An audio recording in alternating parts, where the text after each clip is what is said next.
It might just be one game, but I'll tell you why the third quarter of the loss to the Memphis Grizzlies is actually really concerning. Plus, big roster moves coming from the Pelicans. It's the Friday episode of Locked On Pelicans. Let's go.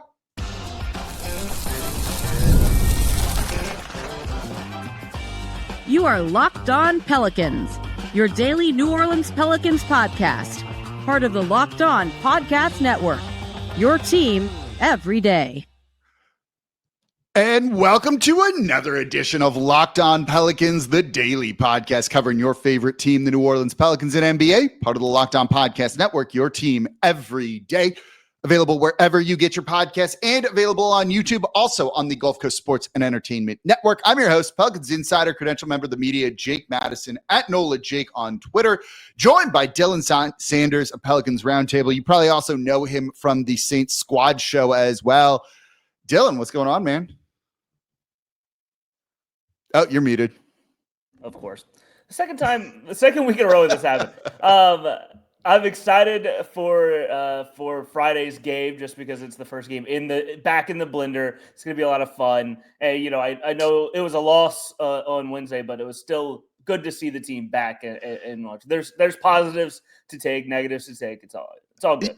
You can't blow a lead unless you get a lead in the first place if you want to be like really positive and optimistic about it, right? That's true. It could have been they just got blown out from the get-go, and then we'd feel a little bit more terrible. But we'll get into that third quarter here in a second, because I actually find that more concerning than I did literally last night, and I'll explain why, and I want to hear your thoughts as well. Of course, today's episode of Locked On Pelicans is brought to you by FanDuel. Right now, new customers can bet just $5, and if your bet wins, you're going to get $300 in bonus bets to use across the app. Head to FanDuel.com to get started, and of course, thank you for making Locked On Pelicans your first listen today and every day. We are here 5 days a week, the #1 Pelicans podcast. Subscribe, watch us on the Gulf Coast Sports and Entertainment Network, and become an everydayer. That means you listen Monday through Friday to Locked On Pelicans. All right, Dylan, let's get into it, because that third quarter was not great. 41-22 in favor of the Memphis Grizzlies. When I talked about it in my recap show immediately after the game, before I get into the biggest concerning part, this just felt like the same Pelicans from last year. Like, while we don't want to overreact to game one, this feels like a continuation of just bad stuff that they haven't gotten a handle on. And it just makes it feel like nothing's new. This was supposed to be a new year. Joe Dumars, like half the roster's new. And then you go and get that, and you're like, oh yeah, this is kind of the same old team. Is that kind of the vibe you were feeling?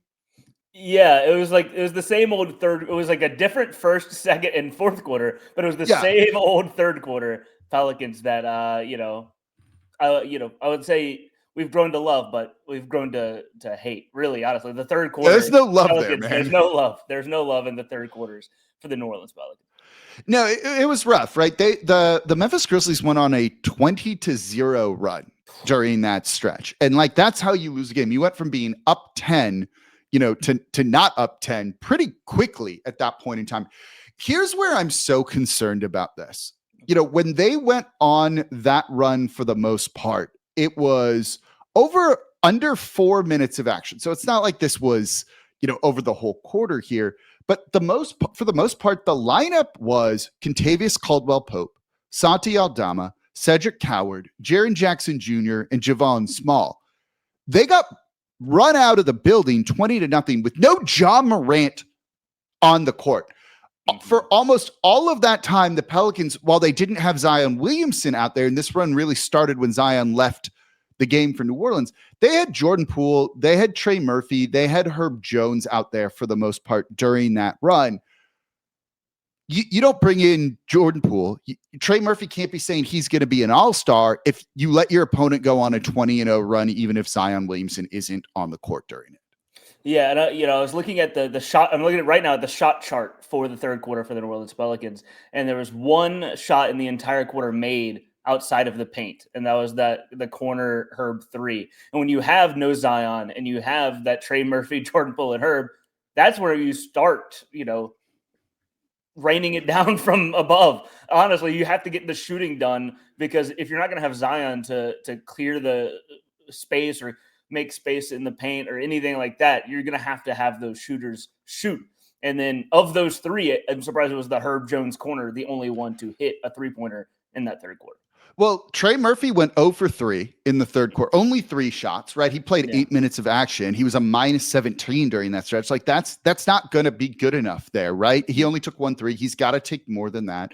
You know, it was for Jordan Poole was 0 for 4. The 1 3 he took was this awful step back 3 that was kind of contested early on in the shot clock during all of that. And like they were kind of trying to run pick and rolls and get downhill. Like their identity is very clearly attack the paint, put pressure on the rim. And you saw it over the course of this game. You saw that in preseason too. And then you get this team that like they had 66 points in the paint. That's what they want to do. But at a certain point, you mention it, right? Like it wasn't effective. It wasn't working. You got to make your shots. And this goes back to one of the biggest offseason questions of like, is there enough shooting on this team? There should be, but maybe not. Yeah, it really feels like there should be. And, now, they have so many guards. They have a guard overload on this roster while also not having any shooting because you have like Jeremiah Fears, who had a great game, great rookie game. He was also good in the third quarter in the limited minutes he played. But he has to develop a shot outside of the paint. Because even like his like step backs, they were all right there at the basket, and that'll come. That's no indictment on him. He's a rookie, but if you have all these guys and you have like Jordan Hawkins who didn't get up a shot in the third quarter, you're not playing Jose Alvarado.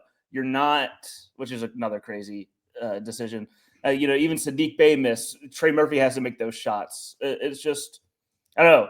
There should be shooting on this team. It's just they didn't come through in that moment. Yeah, you look at, the reason, and this is something I've talked about, and you and I talked about it, the word I've been using a lot is creation, self-creation, creating for others. And you were supposed to Jordan Poole is supposed to provide some of that. He can play downhill, he can create for himself from 3, and he wasn't doing that in this. Like if you look at the shots he took, the 4 shots, one of them was a good shot, a running layup at the rim that he just happened to miss that then led to a transition opportunity for the Memphis Grizzlies. But the rest of them, like, weren't great. And that's not the type of shot that you want to create. Trey was supposed to have more of that. And look, again, it's one game. We don't want to completely overreact to it. But, when you look at that third quarter and Zion left, there was no real creation outside of Jeremiah Fears kind of doing it himself. And it's like, oh, here's what the Pelicans wanted to build and do. And it completely didn't work in game 1. And yeah, that's going to create questions about the remainder of the season. Yeah, the offense, as much as it was fun to watch, it was maybe a little bit more fun to watch the preseason because it was preseason. You need more than just Jeremiah Fears driving to the basket and laying it up to create winning basketball. And it's crazy to me that in that third quarter, that was kind of all that was working was the rookie coming through and getting his points. If you didn't have Jeremiah Fears in this game, what does this game look like? It looked bad because Trey Murphy couldn't buy a shot. Zion was really inefficient to start the game. And the only, bright spot in the first half in terms of shooting was Jordan Poole chucking up crazy threes, which were fun to see them go in. But also at a point, it comes back to bite him. Then he has the confidence to start taking those shots when he's not feeling it and is not hitting those shots. And then it looks ugly. Then it's a little concerning. They've got some things they definitely need to clean up, but to lose non-Ja Morant minutes, like the minutes you have to win that badly, and you got Victor Wembanyama coming to town, that concerns me. We'll talk about him in tonight's game in the third segment, but I want to get into some roster news. Oh, go ahead. I was gonna say you can't lose the Ja Morant minutes and then also give up 35 to Ja Morant when he's on the court. Like you got to pick one. Pick your battle. Yeah. You got to pick your battle. Right. Yeah, that doesn't really work here. We'll talk more about Wembanyama in the third segment, but also the Pelicans making roster moves that could lead to big, pun intended, moves. That's coming up here next in today's episode of Locked On Pelicans. Today's episode of Locked On Pelicans brought to you by Robinhood. Your ambition just met its match with Robinhood. You play for the win, not just on game day, every day, locking in on every opening, beating your PR, beating it again, channel that drive into your money. Robinhood puts you in control of your money. Trade stocks into EFTs, options, futures, and crypto all on one platform. You can now build and execute your own trades from a desktop with Robinhood Legends Advanced tools, or take advantage of new Robinhood strategies with a tailored portfolio managed by a team team of experts. You expect more from yourself, expect more from your money. Get started today at Robinhood.com/yourmoney. Again, that's Robinhood.com/yourmoney. Your money, your move. Today's episode of Locked On Pelicans is also brought to you by DoorDash. The NBA season is heating up again, and DoorDash has found the perfect way to keep fans in their bag all season long. So whether you're watching for the highlights, your fantasy team, or just your favorite player, DoorDash makes every game night even better. DoorDash is the official on-demand delivery platform of the NBA, and they're celebrating with something called the Bag Drop. Every time an NBA player scores 50 points in a game, DoorDash drops 50% off your order with Dash Pass the next day, and you're automatically entered for a chance to win the ultimate fan bag. We're talking player-inspired drip, exclusive gear, and stuff you're going to actually want. And it's not just food. You can get everything from snacks and drinks to headphones, ice, even socks, all delivered. So the next time someone goes for 50 points or more, use promo code NBA50 the next day to get 50% off on DoorDash with Dash Pass, plus your shot at the bag drop. Dash Pass members only, 50% off up to $10 the next day after a 50-point game with promo code. Terms apply. No purchase necessary. Ends April 13th. Open to U.S. residents 21 or older. Visit DoorDashInYourBag.com for full details. DoorDash in your bag all season long. And thank you for making Locked On Pelicans your first listen today and every day. We are here Monday through Friday, the #1 Pelicans podcast, covering everything you want to know about this Pelicans team. So please subscribe wherever you get your podcasts and join over 12,000 Pelicans fans on YouTube as well. And you can also watch Locked On Pelicans on the Gulf Coast Sports and Entertainment Network. Same place you watch your Pelicans play. Just leave that channel on. Just let it run 24/7. You'll eventually see the show come up when you're done watching the Pelicans game. Hopefully a win tonight against the San Antonio Spurs. For your second listen, go give Dylan a listen over at the Locked On Saints Squad Show, recapping their games every single week. You got Lance Moore on there. You got everybody on there. It's been a lot of fun to watch those and get the different insight. Make Locked On Saints Squad Show with Dylan your second listen today. So we have some roster moves from the Pelicans, and I hinted that this was coming on my show yesterday. Pelicans announced on Thursday they have waived guard Jaden Springer, didn't even play in the opening night game. This is no surprise, especially with Yves Missi going down with that ankle injury. Missi is officially listed as day today. He will be questionable for tonight's game. There's no surprise here, right, Dylan? No, not at all. I was more surprised that, they went with so many guards to start the season rather than trying out any possible options at big. Because you look at Jaden Springer, it's a guy who has some talent, who, he could play, he could contribute if you need be. But I feel like those minutes could be, or even non-existent minutes, those minutes in practice could be better used into finding some different options at the big. Yeah, you would imagine. It seemed a little weird. I thought he would have gotten waived before the start of the season. This ends up giving them like a cap hit of around $70,000. That doesn't matter per se. They're still about $4.2 million from the luxury tax, which is always kind of the number they were going to be working with. But it is kind of interesting that it's like, I don't know, you could have saved that money. Maybe it means they're not actually cheap. Who knows here? They're almost certainly going to look to sign a big. I would imagine that we will get, maybe even while we're recording, some news on that, or even on Friday morning here. We're recording on Thursday afternoon. So by the time you're listening, they might have somebody. It's not great out there in terms of like the waiver wire and who to pick up. You have Precious Achua, who's someone you could get, but he's a little bit undersized at 6'8".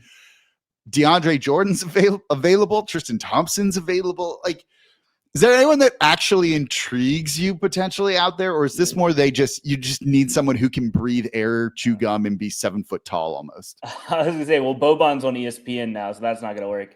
No, I of those names you mentioned, I think it's maybe Precious, but again, you mentioned the size. Just in terms of who I would count on to give valuable minutes right now, I think it would be Precious. But yeah, I don't know. He seems like the most NBA ready guy, right? He's a little bit samey of Kevon Looney, but that could, be a good thing for whenever Kevon Looney comes back. And just in terms of like build, aggressiveness, size, all that kind of thing. Yeah. So you've got Charles Bassey, who's played with the Spurs before, Okay. Sure. You've got Bol. Can I interest you in Bol? You want size. There's that. What year is it? What year is it with Bol? He's got a fan base, man. Like there are going to be people in the comments of the show being like, yes, I legitimately want you to sign Bol. And truthfully, at this point, they're so desperate. Like if they do that, I'm not going to actually be upset. You have DeAndre Jordan, Christian Colo-Colo, like Alex Len. It's really not great. Yeah. I mean, I guess I like that. I think Charles Bassey would be and again, this is like the 15th or 16th guy on the roster. Yeah. I think, Bol actually does kind of sound, at least that'd be a little fun to watch. Yeah, and why not? You're going up against, you have Wemby coming up on front. If you could get Bol in there and just throw him out there for a couple of minutes on Friday night against Wemby, that's just a body with size. Bol played 36 games for the Suns last year, 6.8 points, 2.9 rebounds. Let's look at what his defensive rebounding rate was. 20% last year. That's not terrible, actually. Yeah. You could do worse. It's an emergent. It's like literally a break glass in case of emergency situation. So they need to do something. I can't really judge Derek Queen and what we saw from him in that one game in 14 minutes of action and what he played in like an emergency situation. Like he rebounded fine enough. I thought he's the one coast to coast. Yeah, he's not ready to start though. And it looks like, it wouldn't be a Pelican season unless someone who's barely played is all of a sudden starting for the team because of injuries here. So I guess this is just a grand Pelicans tradition we're going to keep having go on. I'm ready to see that Hunter Dickinson starting graphic. It's going to be crazy. I don't ever want to see him play again for the team. Those minutes, the 4.5 minutes he played were they were bad. Bad. They were bad. And not only his fault, but like of course. He's a rookie and he's an undrafted. Rookie. I'm not. It's not like Hunter Dickinson. If you're listening, this is not like a personal shot at you, but just no. I will say Derek Queen, his defensive rebounding percentage was 28.6%. Anything close to 30 is a near elite number. They kind of need some of that, so maybe that's the move. But could Messi play? I don't know, man. It's just I'm not looking forward to seeing Derek Queen in his second game of basketball as a professional starting against Victor Wembanyama. I mean, to be fair, there's no one on this roster or no one on that list that you mentioned that I am excited to see against Victor Wembanyama. I don't think there's like any player in the league I want to see. As a pure basketball standpoint, it's gonna create some crazy highlights, but it's not gonna make for good basketball for the Pelicans. No, probably not. I think that's safe to say. Yeah.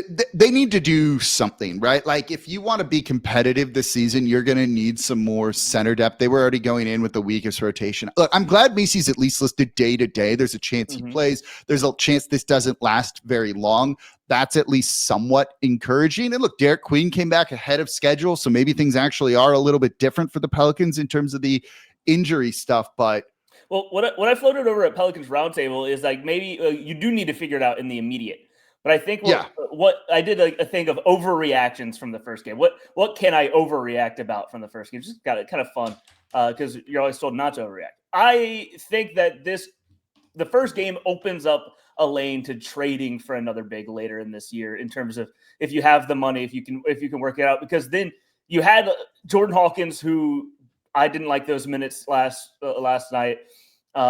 He's been, he hasn't taken a step, and then you're not playing Jose Alvarado. I would have rather seen Jose Alvarado minutes at that point. But you have these two guards who are going to be flip-flopping. There's going to be someone that wants to take a shot on Jordan Hawkins, or someone that might want to. Is there at $7 million next year? I'm not sure. That is fair. That is a lot. I don't know. Just kind of you could look around at moving some pieces because they just have so many guards. You're going to want to move someone. You're going to get Murray back too at some point, right? Like, I think you have to look at trading one of these guards for a big. Yeah, they need to do something there. That should have always been on the table. I thought Messi looked pretty good last night, truthfully, the other night, and but I still wouldn't mind upgrading that position or just having a solid backup center that's not Derek Queen, who's not ready for that kind of role yet. I mean, how Pelicans is it that the only guy to play 70 games last year is the first one to go down in the middle of a game? Just welcome to the Pelican season, y'all. Coming up next, let's briefly touch on the San Antonio Spurs, what that's going to look like in tonight's game. That's coming up here next to today's episode of Locked On Pelicans. Today's episode of Locked On Pelicans is brought to you by Rugiet. Let's be real, making excuses doesn't solve anything. We've heard them all before. It's just stress, I'm tired. It happens to everyone sometimes. But when it comes to performance, sometimes your body just needs a little extra support, and that's where Rugiet comes in. Rugiet.com offers fast-acting, doctor-prescribed treatments for ED designed to help you stop making excuses and start making moves. Rugiet makes it easy to get started. You just connect with a board-certified doctor 100% online, no awkward waiting rooms, no in-person appointments, and if prescribed, your treatment ships discreetly to your door. And the process is fast, simple, and private, and it's all handled by real doctors. So visit rugiet.com/lockedonnba to get 15% off your first order. That's rugiet.com/lockedonnba. And don't forget to use our code LOCKEDONNBA so that they know we sent you. Rugiet, stop making excuses and start making moves. Today's episode of Locked On Pelicans is also brought to you by FanDuel. The NFL season is here, the NBA season is here, and FanDuel has an offer you don't want to miss. Right now, new customers can bet just $5, and you're going to get $300 in bonus bets if you win. All you got to do, pick a bet, put down $5, and if it hits, you're going to unlock $300 in bonus bets to use across the app. I love how FanDuel gives you so many different ways to play. You can build parlays, try player props, or even just follow live lines during games and know where the momentum is going. Just makes watching football and basketball a little bit more exciting when you've got something riding on the action. So what are you waiting for? Visit FanDuel.com to download the FanDuel app today and get started. That's $300 in bonus bets with just a $5 bet, and if it hits, that's $300 in bonus bets to use across the app. Go get the app right now at FanDuel.com. And thank you for making Locked On Pelicans your first listen today and every day. We are here Monday through Friday covering everything you want to know about this Pelicans team. Subscribe. We're literally everywhere. We're on the Gulf Coast Sports and Entertainment Network as well. For your second listen, make it Locked On Saints with host Ross Jackson, covering everything black and gold on a daily basis as well. Part of the Locked On Podcast Network, your team every day. Joined by Dylan Sanders here of Pelicans Roundtable. Excited for the home opener? I am really excited because it's, that's my, I'm new to the beat. It's my first game as a credentialed media member for the Pelicans. I'll be there doing all that. It's going to be a lot of fun. Plus, just being honest, I'm just a huge fan of basketball. I'm excited to see what the Spurs look like. Wemby was awesome. Yeah. Incredible. Just a casual 40-20 game. No problem in the season opener. What? Didn't look hard. It's absurd. I'm excited to see what he looks like in person for the first time, and it's going to be interesting to see what the Pelicans do to try and counteract his minutes. His size is just going to be a problem. The Pelicans struggle, and he moves better than Jeremiah Fierce moves as a guard. It's crazy. It's wild. The Pelicans were terrible shooting at the rim against the Memphis Grizzlies, and you're going up against probably the best defender in the NBA. And that is something that absolutely concerns me here when it comes to this game. That's my biggest concern. The Pelicans missing layups, one, leads to transition opportunities for opponents. And now you're just going to get blocked a bunch, it feels like. This one, I'm nervous about.